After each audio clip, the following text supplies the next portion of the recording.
Praise Jesus. Praise the King of Kings and Lord of Lords. My dear friends, Jesus Christ is Lord. Amen. Today's message is Jesus is enough. Now I want you to understand Apostle Paul wrote to the church in Corinth. Now in the book of Galatians chapter 4, Apostle Paul have one message for them. And I have the same message for you today, so for UK London. And the message is, Jesus is enough. And I hope you understand, there's nothing else that needed to be added based on what Jesus Christ did upon the cross of Calvary. Now Apostle Paul says this in Galatians chapter 4 verse 8. Formerly, when you did not know God, you were enslaved to those things by nature and not God. And so in referring primarily to the idol worshipping, those days they were dominated with idol worshipping, just like us here today. Before we came to know God, before we came to Jesus Christ, we are all idol worshipping. Today, there's a different kind of idol worshipping. Internet is idol worshipping. Anything that you put first before God, you are worshipping. Anything that you care first before God, that's your idol. It might be food, it might be music, it might be exercise, it might be your job, it might even be your wife or your husband, your children.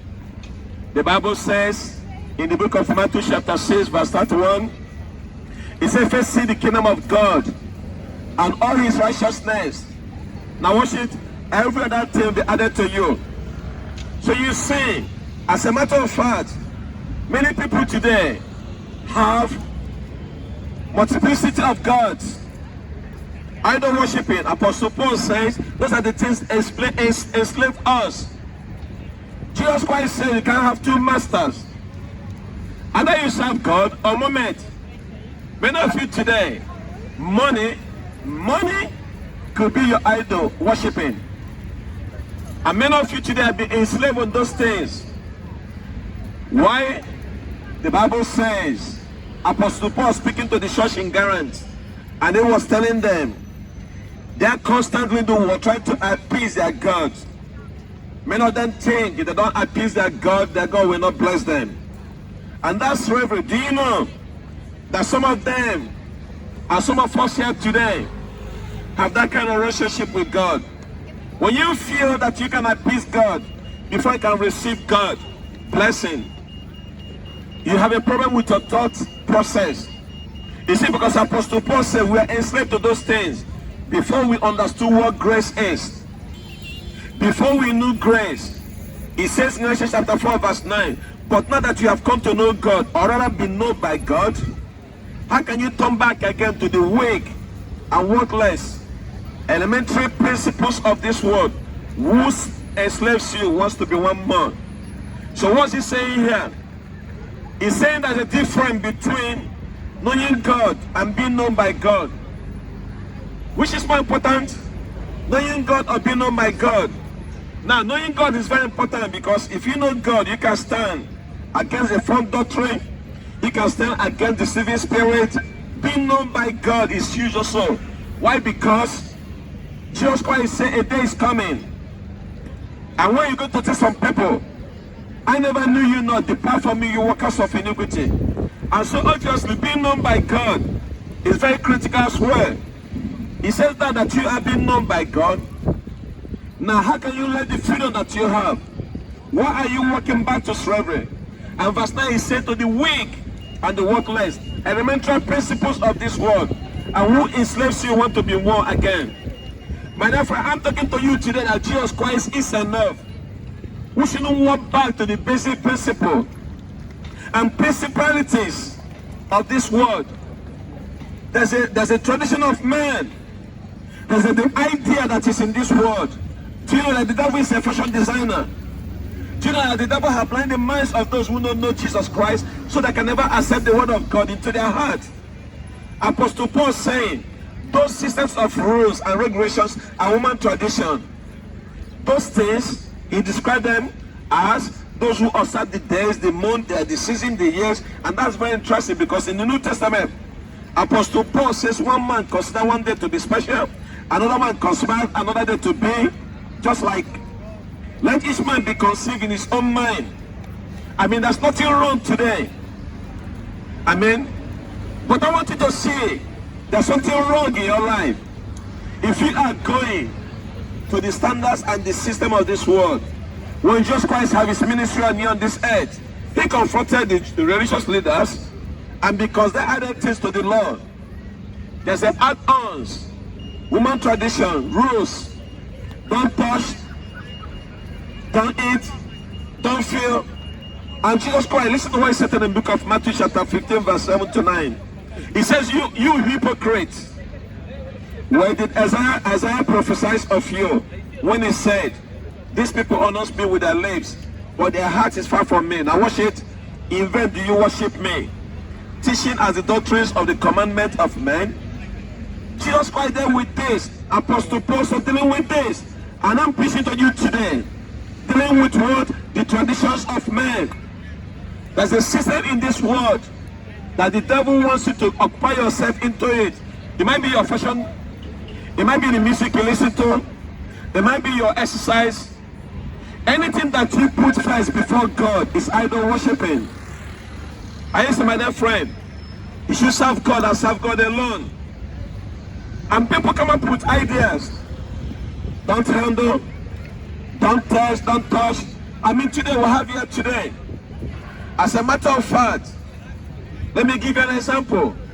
If you are not following the way of Christ, you are idol worshiping. I don't care what religion you are. If you are not following Jesus Christ, you are idol worshiping, my dear friend. You are following to the elemental principles of this world. This world have a principle. This world have a prince. And his name is Satan. The Bible says, he has blinded the minds of those who don't know Jesus Christ, for them to receive the gospel news of our Lord Jesus Christ. And all these things come from the tradition of men. Devil is behind pornography. Devil is behind street club. Devil is behind pubs and bars. Devil is behind nightclubs. Devil is behind the music that you are listening to. Devil is behind the TV shows, the Netflix, the Amazon Prime. Devil is behind homosexuality. Devil is behind LGBT. Devil is behind anything that is not giving God the glory. And those are the things that price our mind. And I'm telling you today, in this message, that Jesus Christ is enough. It's enough for me. And it ought to be enough for you, my dear friend. Because Apostle Paul was dealing with this issue back then, and I have to come here to deal with the same issue today. Do you know that Jesus Christ is enough for you? The gospel is so simple, my dear friend. The gospel is a free gift. I can add anything into it. You can add anything to it. It is free gift. So we should forget about the basic primary element of this world, the principle, the regulation, the rules. And he said that I'm afraid that I've labored in vain, because he bring to them the gospel news of our Lord Jesus Christ. Now, what is the gospel? The gospel is death and burial and resurrection of Jesus Christ. It's so simple, my dear friend.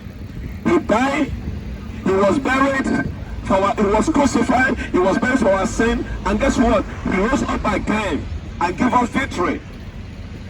Apostle Paul says, brothers, I entreat you, that means I urge you, become as I am.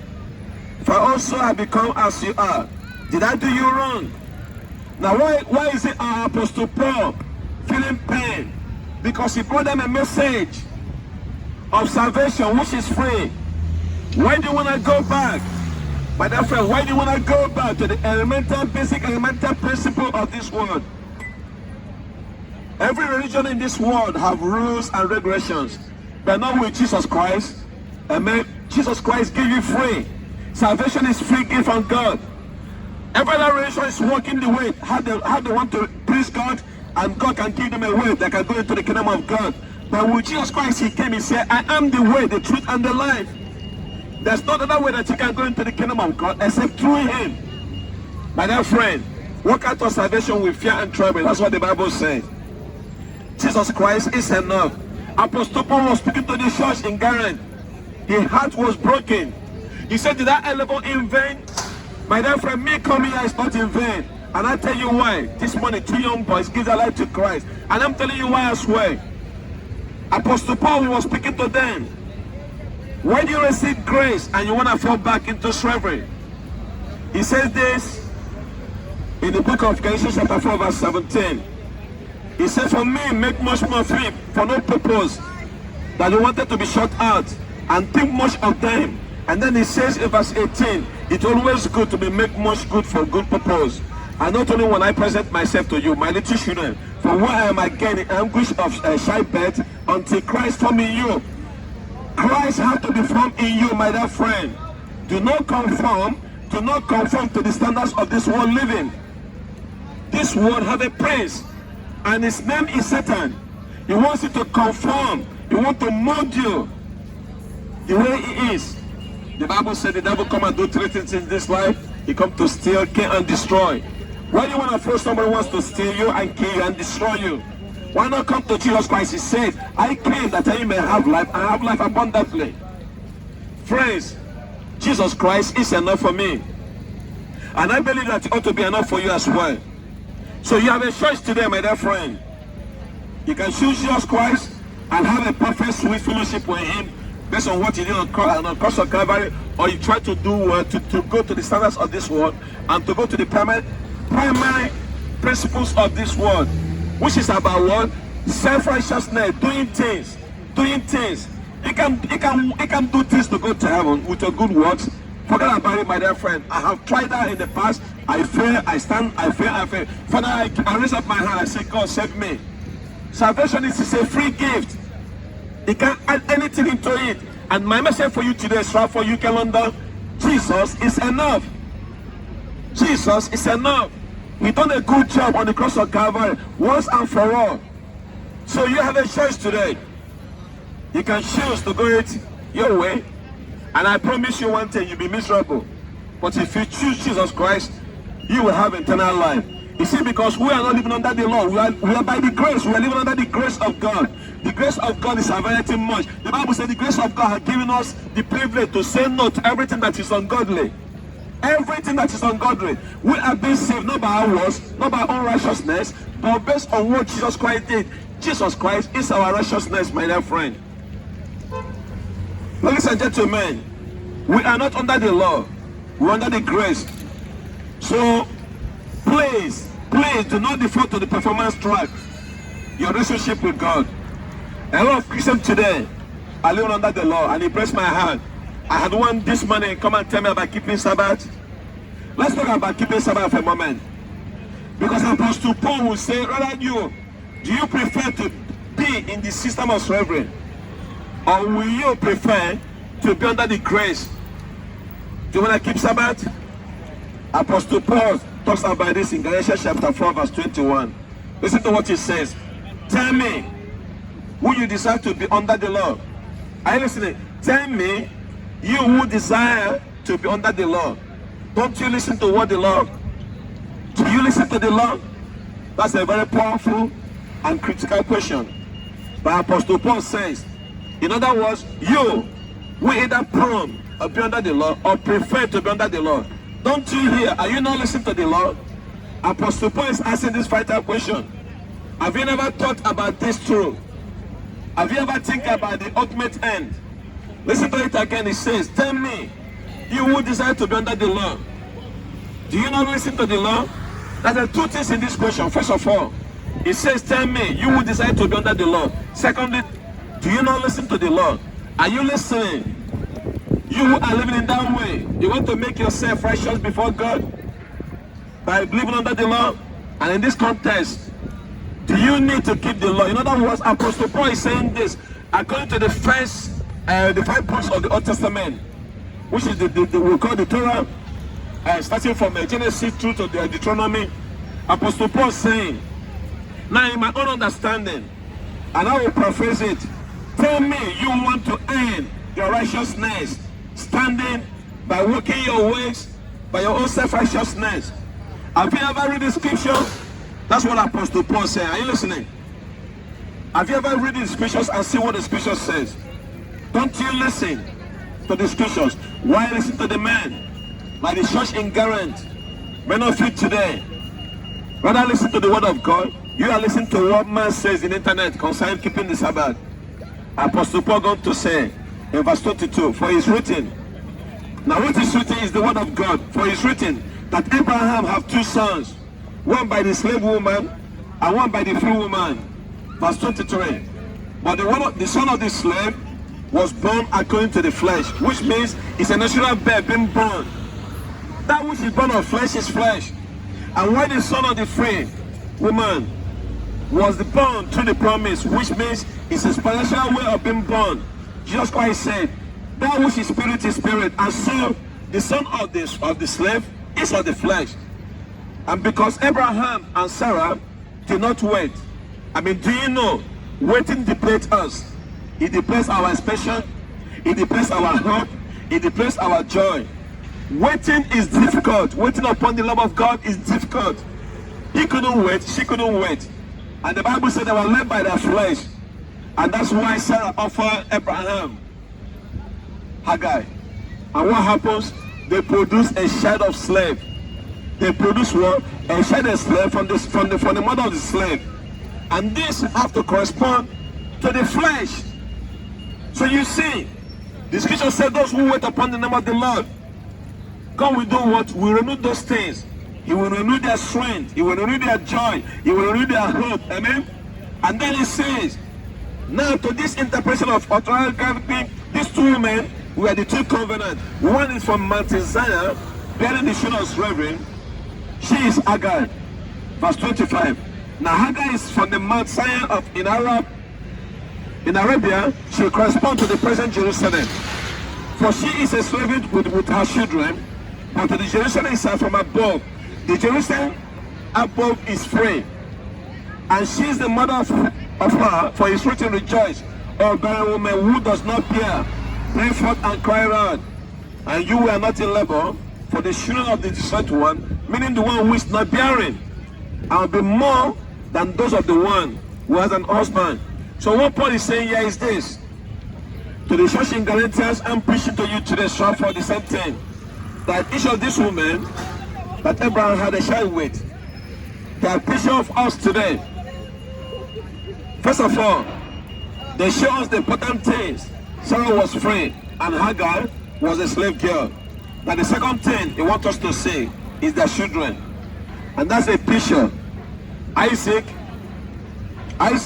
was being born as a result of promise, while Ishmael was being born as the work of flesh. And therefore, they have two boys. Now I want you to picture these two boys and see their lifestyle and see how God presents this to us. Now, representing the two different things. Ishmael represents those who have been born of flesh, who want to work to please God by their flesh. Isaac represents those who are born supernaturally, who does not please the flesh, but rather according to the promise. And that's the life that we are living here today. Every one of us, either we have been born into the family of God, or we have been born into the family of flesh, which is works. Trying to appease God, trying to walk by your self-righteousness. And Jesus Christ tells us, when he told Nicodemus, you have to be born again. Do you know if you have been born into a Christian home, that does not make you be born again? Do you know your religion cannot make you be born again? Even going to church cannot make you born again until you have been born into the family of God. Jesus Christ gave us that condition. You have to be born again. So you see, Ishmael was being born according to the flesh. Isaac was being born according to the promise. And Jesus Christ said, flesh give birth to flesh, and spirit give birth to spirit. And that's what he told Nicodemus. And that's what I'm telling you today. You must not be born, but you must be born again. Listen how Apostle John put it in the book of John chapter 1 verse 12 to 13. He says, but to all who do not receive him, and to all who do receive him, who believe in his name, watch it, you have to believe in his name, he gives them the right to us to become the children of God. Who have been born of what? He says not of being born of blood, nor the will of flesh, and on the will of man, but of God. So that is we Christians who have been born of God. And we have fulfilled the picture of Isaac and not of Ishmael. Now, let's go back to the law, because that's very important. If you go back to the law, You picture yourself keeping the law. You are living according to the flesh, and you are doing the things of the flesh. And that's the picture of Ishmael. Listen again what Apostle Paul says. Now, brothers, like Isaac have shown us the promise. And then he said, but just at the time he was born according to the flesh, persecuted him. And who was born according to the spirit also, it is none. Now listen to this. He said, but what does Scripture say? Now that's very important. The Bible says, cast out the slave woman and her son. And let me tell you today, cast out devil from your life. Cast out that flesh that is in you, that makes you want to live to the basic principle of this world, that makes you want to live according to the rules and tradition of men. Cast it out, so that you can be spiritually born again. You see, you have a first birth, but you need to be reborn again. And Jesus Christ said, without being born again, who cannot make it into the kingdom of God? And yes, Apostle Paul saying, basically saying that there's no inheritance for the child of the slave. There's no inheritance for the child of the slave, and you have to understand this. Why? Because the child of the slave has been patient of those who try to appease God by their good works, or by their good earning, or by their good looks. That can please God. You have to call salvation, it is a free gift, and you have to receive it. So he's telling us the two differences here. So one is a result of the promise, and one is a result of missing grace and works. With God, it doesn't work like that, my dear friend. Salvation, it is a free gift. And if you're a Christian trying to keep the Sabbath, let me say this. Are you trying to miss Isaac and Ishmael? You can't miss both of them, my dear friend.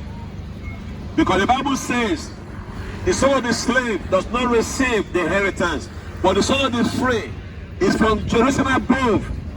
Jerusalem above. And that's the point that I'm preaching to you today, that Jesus Christ is enough. He's enough for me, my dear friend. And I hope you understand today that Jesus Christ is enough for you. Because, friends, Apostle Paul understood it because he was a Pharisee, and he knows the demands of the law. He can keep up with the laws. He cannot keep up with the law. That will put you into slavery. That's why today I have a lot of religions, and they think they have religion, but they are idol worshipping. They are idol worshipping. Listen to what Apostle Paul said in Philippians chapter 3, verse 7 to 9.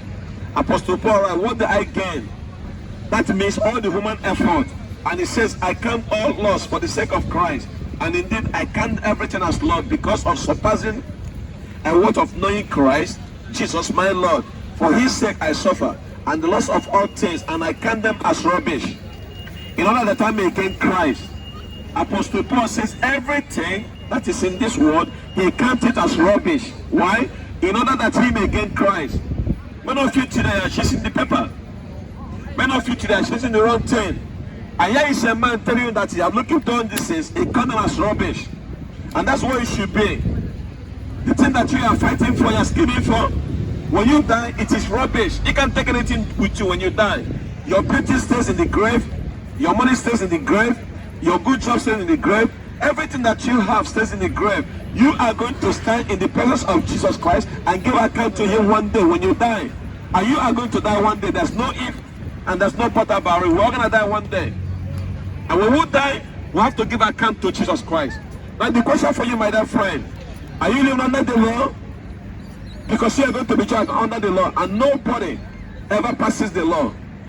Grace is a free gift that God has given to us. Why not receive Jesus Christ today into your heart, my dear friend? Apostle Paul said that I may be found in him, that Jesus Christ, and not have the righteousness of my own that come from the law, but that which come from the faith in Christ. Righteousness from God depends on the faith, my friends, and that's why I love this message. Jesus Christ is enough for me. Let me ask you a question. Have you found yourself in Christ? Have you found yourself in him? You see? And that's the question you need to ask yourself today. Friend, what a wonderful message. What a beautiful message. Jesus Christ is enough. Through faith, grace, Jesus Christ set us free. And that we can stand firm and do not submit again to the yoke of slavery. And that's very important. Let me remind you, my dear friend, as I bring message to close, never go back to the yoke of slavery. Never go back to the yoke of slavery of the law. If you try to keep the law, you cannot keep up with the law, my dear friend. But I prefer the grace. And the Bible said the grace of God is enough for us, my dear friend. Remain blessed in the mighty name of Jesus. Jesus Christ is Lord. Hallelujah. Hallelujah. Amen and amen. Jesus Christ is Lord.